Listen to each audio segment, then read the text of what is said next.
Allahu Akbar, Allahu Akbar.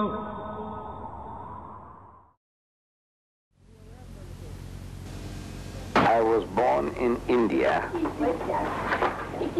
in a village, on the 1st of July, 1918. In August 1927, I reached Durban, South Africa.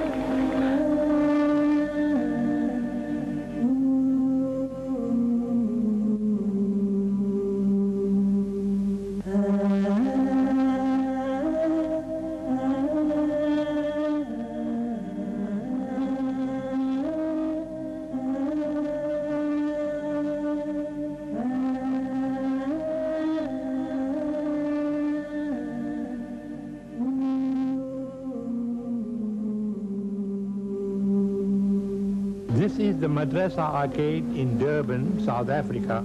The curious narrow alleyways of the Madrasa Arcade are familiar to Yaqub Mehtar. Over 50 years ago, he and his young friend Ahmed would wander through the marketplace on their way to the tailor shop of Ahmed's father, Hussein Deedat. And this is the shop of Mr. Deedat Senior. 9-year-old Ahmed Deedat moved to Durban in 1927 to join his father Hussein, who had settled there a few years earlier. Ahmed's voyage to South Africa had been long and difficult. In fact, he almost never made it to the streets of Durban. Much of the money went to pay for the rent of their small apartment in Ismail Building, next to one of the oldest mosques in Durban. One of Ahmed's neighbors in the building, Ahmed Suleiman Beylim, would eventually become one of his lifelong supporters. This is the building, and on the right you see this apartment here. Ahmed Deedat and his family stayed, and I used to be his neighbor. Next one, which is in apartment number 2. So you are very close. So we're very close. In fact, nice people, but their family was very poor people. Ahmed enrolled at the Anjuman school, where he was in Standard 4. It was the first time he had seen the letters ABC and heard the words yes and no. In 6 months' time, however, he had learned English and became the top of his class. He was promoted to the next standard, where he also excelled academically. Every day he walked to school and back home because his father couldn't afford the bus fare of 2 pennies. He later moved on to Sastry College, a respectable school built by an Indian immigrant to South Africa. Ahmed showed up for the first day of his new school in his clean new uniform, ready to hit the books. But this is where Ahmed Deedat's education came to an abrupt end. He must have spent only a few hours walking these corridors because after only 3 days at college, his father pulled him out. Financial considerations put an abrupt end to him furthering his education. His mission was outside Durban in the rolling hills of rural South Africa. Ahmed took a job in a country store called the O.N. Mohamed shop. Just across the way was the enormous Adams Mission Complex, an institute where young missionaries learned how to convert others to Christianity. These missionaries, you know, they were making life miserable for us from this college. They were getting training there as to how to deal with the Muslims. And as they came to do their shopping here, they asked us questions. Criticism, actually. It says, you know, Muhammad has so many wives. I knew nothing about that. It says, you know, Muhammad spread his religion at the point of the sword. I knew nothing about that. He says, you know, he copied his book from the Jews and the Christians. I knew nothing about that. So what was I as a Muslim to do? I had a natural urge for reading. And one Sunday morning, going into my boss's warehouse, go down, I was rummaging through a pile of old newspapers, looking for some better reading material than newspapers to read. And as I was looking for such a material, I came across a worm-eaten book. This book, we have renewed the cover, but a worm-eaten book. And when I picked it up, I started to sneeze because it was all full of mildew. And I read the title of the book. It said, Izharul Haq, spelled out in Latin script, I-Z-H-A-R-U-L-H-A-K-K, Izharul Haq. Now, to me, that sounded Arabic, Izharul Haq. It sounds like Arabic. So I didn't know what it meant. I see here at the bottom it says The Truth Revealed. This was a very old publication, printed in 1915 in India. 2 years older than myself. I was born in 18, this is 3 years older than myself. Now, this book actually changed my life. Ahmed Deedat now had his armor. His shield would be his extensive knowledge of the Bible and Quran, and his sword would be his frank, piercing style of delivery. In 1940, he took to the stage and began giving lectures to small audiences, the first of which was Mohamed, the Messenger of Peace. I made appointments with them to go to their homes on Sundays, after church, their church, and talking to them, and I talked myself into talking until I came to Durban, reside in Durban. I found a job in Durban. And in Durban, around the 50s, an opening took place. This is also Allah's Musabbibul Asbab.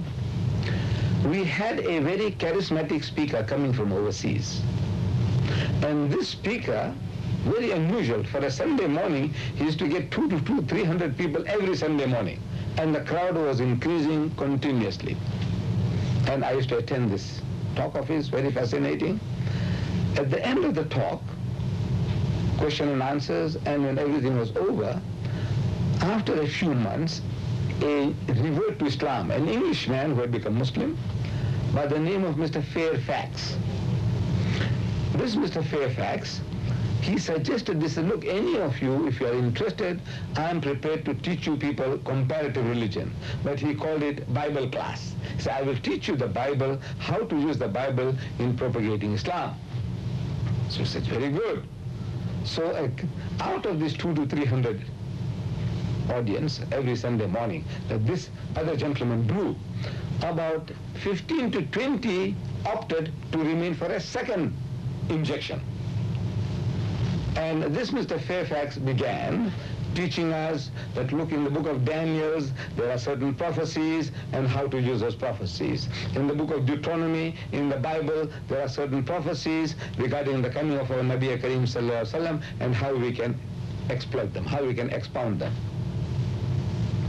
So this thing carried on for a few weeks or a couple of months, and then Mr. Fairfax was absent. And I could see the disappointment on the faces of these young people. We were all young then, 15 to 20 of us. We're looking at each other's faces, disappointed, and we break up. The following Sunday again, we look at each other's faces. Where is Mr. Fairfax? No news. And we break up. The third Sunday, I suggested to them, to those people who were enthusiastic about having a second inning. I said, look, if you like, I can carry on where Mr. Fairfax left off, because I had the knowledge that I was sitting in to give this person my moral support. Myself and my secretary, who has just passed away, Mr. G.H. Lanka. Now, we were both knowledgeable as far as the Bible was concerned, but we would give them our moral support, so we would sit there and with the rest. Now I said, look, if you like, I will carry on from where Mr. Fairfax left off, and if you get bored, tired, fed up, just yawn, and there will be notice enough for me to stop. And for 3 years, I continued talking to them, and I discovered now that that was my best way of learning, because there is no better way to learn than to teach. As our Nabi Kareem Sallallahu Alaihi Wasallam, he said, "Ballighu anni walau ayah." Deliver the message regarding me, even if it is one verse. That's a secret. If you have one verse, and if you share, and you share, and you share, then Allah fills you up with more. I didn't know that then, but I can now realize what was happening. Teaching them. Then I had some visitors used to come along.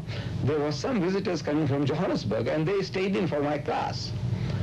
And they felt that they can exploit my talents. So they said, look, we are having a birthday celebration of the Holy Prophet Muhammad sallallahu alaihi wasallam in the City Hall of Johannesburg, and we would like you to come and speak to us. So I said, I'm a working class man, I can't afford these trips, but if you give me an air ticket, I will come.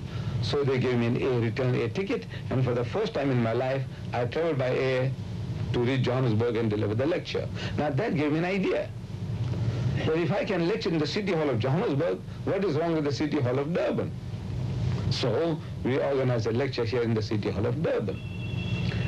And it was in 1958, December 1958. As a result of that, 2 Caucasians, white people, Europeans, they started visiting our offices in Madrasa Arcade. And subsequently,